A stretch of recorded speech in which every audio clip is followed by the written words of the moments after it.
Welcome to the edition of Motor Cars Enthusiasts. Right off the bat on today's show, got a couple of sad stories to start off the old program. If you're a big fan of the Smart, and especially the 4.2 and the 4.4, and if you live here in the United States or in Canada, you better get down to your Smart dealership right now, because basically what's left on the lot is all that's going to be available until the end of time, because Mercedes-Benz has confirmed that the Smart brand will be officially gone from those two markets. So again, all that's left on the lots are all that's going to be available.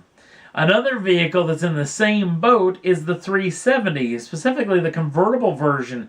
Basically, what's on dealers' lots is pretty much all that's going to be left for the planet, as they're killing off this particular vehicle. Now, the trick is the Z car in general, or the 370Z in specifics, is, well, it's a niche car, and making a convertible version makes it a niche car on top of a niche car. So I kind of get this, but it doesn't look like it's really good news for the next generation of the Z car brand, even though Nissan has hinted at it for years and years and years.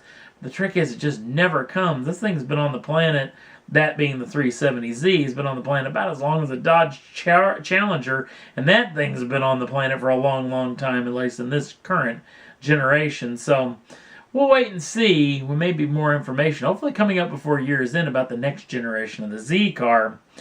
Next up on the list, Aston Martin is in the news, showing off the brand new Vantage AMR. And this thing's got a nice little treat. 3 pedals in the footwells. This vehicle will be exclusively sold with a manual transmission.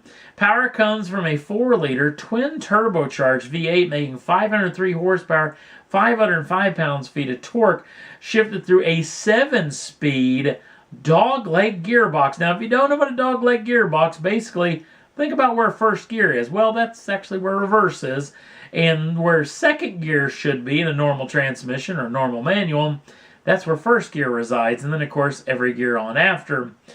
Now, that being said, 0 to 60 runs come in just 3.9 seconds with a top speed of 195 miles an hour.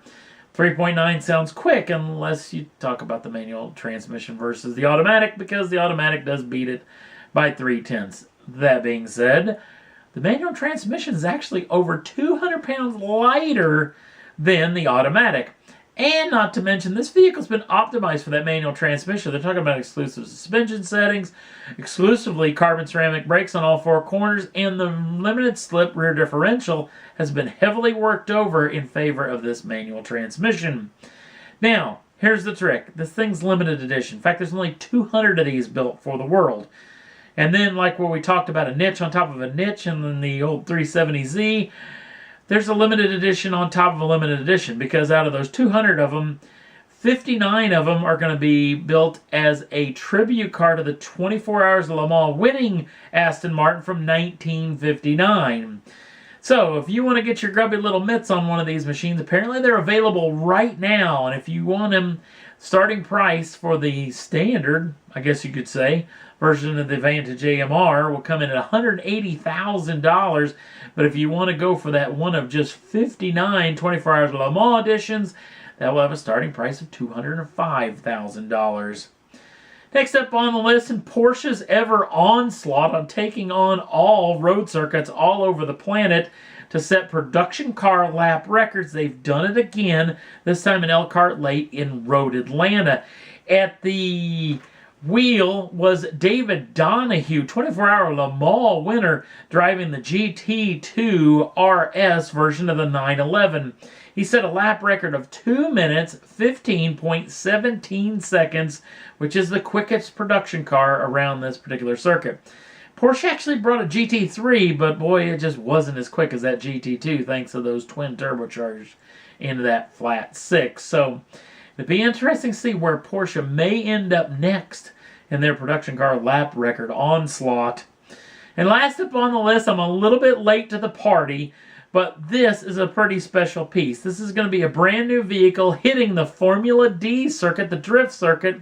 This is the all-new Chevrolet Camaro, done by the folks over at Napoleon Motorsports. This is known as their EL1, a little kick to the 1LE, because this vehicle, instead of having that LSA supercharged V8, comes with a 38.4 kilowatt hour lithium ion battery electric motor setup, making 515 horsepower and 800 pounds-feet of torque. Yes, the first ever all-electric drift car exclusively for the Formula D circuit. So if you're going to get to see some Formula D action possibly this year, you're planning on it, you may get to see this particular machine.